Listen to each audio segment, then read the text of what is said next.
உணர்ச்சிகளை உணர்ச்சிகள் உற்பத்தி ஆகிட்டே இருக்கும். அப்போ அறிவுனா என்ன, உணர்ச்சின்னா என்ன அப்படின்னா, உணர்ச்சி உற்பத்தி ஆகிட்டே இருக்கும். அந்த உணர்ச்சியை எப்படி வெளிப்படுத்துவது, எப்போது வெளிப்படுத்துவது, யாரிடம் வெளிப்படுத்துவது என்பதை தெரிந்து கொள்வது தான் அறிவு. அது பற்றிய அறிவு தான் அதுதான் அறிவு. அந்த உணர்ச்சி உங்களுக்கு இப்போ காம உணர்ச்சி அது டெய்லி உற்பத்தி ஆகிட்டே இருக்கும். கோபங்கிறது தினமும் உருவாகிட்டே தான் இருக்கும். அன்பு, பாசம், ஏக்கம், பொறாமை அல்லது எல்லாமே உங்களுக்கு உற்பத்தி ஆகிட்டே இருக்கும். பசி, தாகம் எல்லாமே உங்களுக்கு உற்பத்தி ஆகிட்டே இருக்கும். ஆசைகள் எல்லாமே ஆனால் அந்த உணர்ச்சிகளை எப்படி வெளிப்படுத்தணும், யார்கிட்ட வெளிப்படுத்தணும், எப்போது வெளிப்படுத்தணும், எங்கெல்லாம் வெளிப்படுத்தணும், எங்கெல்லாம் அதை கட்டுப்படுத்தணும், எங்கே உணர்ச்சிகளை வெளிப்படுத்தக்கூடாது.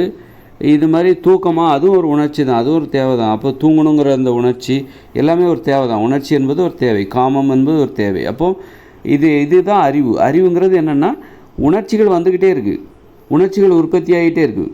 அந்த உணர்ச்சிகளை எங்கே நீங்கள் வெளிப்படுத்தணும், யார்கிட்ட வெளிப்படுத்தணும், அது மரியாதை, உணர்ச்சிகளுக்கு ஒரு மரியாதையை நீங்கள் ஏற்படுத்தி, இப்போது காமங்கிறது தினமும் உங்களுக்கு ஏற்பட்டுக்கிட்டே இருக்குது. அந்த காமத்தை எங்கே வெளிப்படுத்தணும், யார்கிட்ட வெளிப்படுத்தணும், மரியாதையாக வெளிப்படுத்தணும். காமம் வந்துருச்சுங்கிறதுக்காக போகிற வர பொண்ணுங்களை நீ ஒரு ஆண் அவனுக்கு காமம் டெய்லி வந்துக்கிட்டே இருக்குது, அதுக்காக போகிற வர பெண்களை கைப்பிடிச்சி இழுக்க முடியுமா?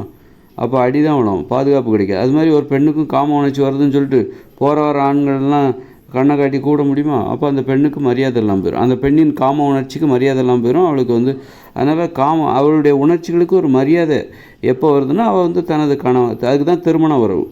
அவள் திருமணம் செய்து கொண்டு கணவனிடம் தனது காம உணர்ச்சி அவள் வெளிப்படுத்தி தனித்து கொள்கிறாள். அப்படிங்கும்போது அவளுடைய உணர்ச்சிக்கு ஒரு அழகு இருக்குது, ஒரு மரியாதை இருக்குது, ஒரு பாதுகாப்பு.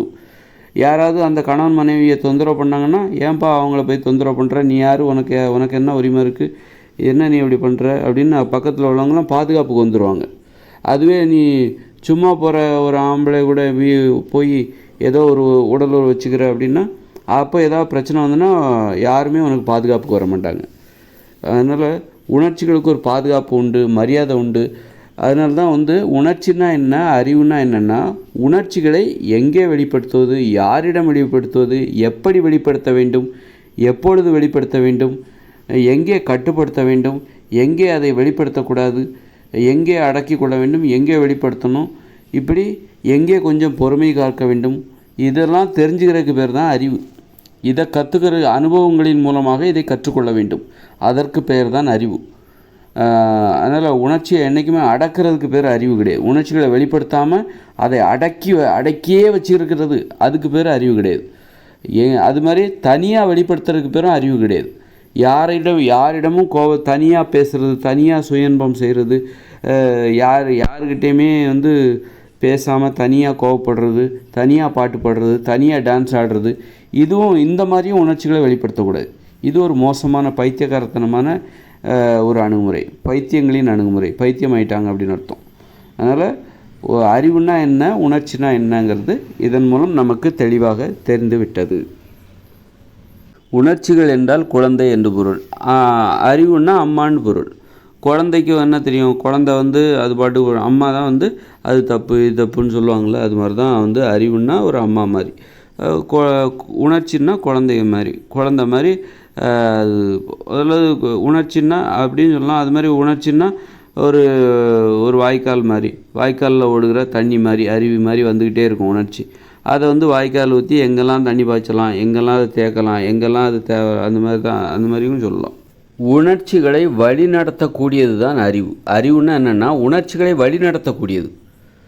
எங்கே எப்படி உணர்ச்சிகளை எப்படி வெளிப்படுத்தணும், எங்கே அமைதி காக்கணும், எங்கே சும்மா இருக்கணும், எங்கே பேசணும், எங்கே கோபத்தை வெளிப்படுத்தணும், எங்கே பொறுமையாக இருக்கணும், எங்கே பணிவாக நடந்துக்கணும், எங்கே கோபத்தை கட்டுப்படுத்தணும், எங்கே கோபப்பட்டே ஆக வேண்டும், எங்கே கோபப்படாமல் இருக்கக்கூடாது, இப்படி உணர்ச்சிகளை வழிநடத்தக்கூடிய அதுதான் அறிவு என்றால் உணர்ச்சிகளை வழிநடத்தக்கூடியது. அறிவு என்பது, உணர்ச்சி என்கிறது குழந்தை, அறிவுங்கிறது ஒரு அம்மா அப்படி மாதிரி பெரியவங்கன்னு அர்த்தம். குழந்தைகளை வழிநடத்தக்கூடிய அம்மா, அதுதான் அறிவு.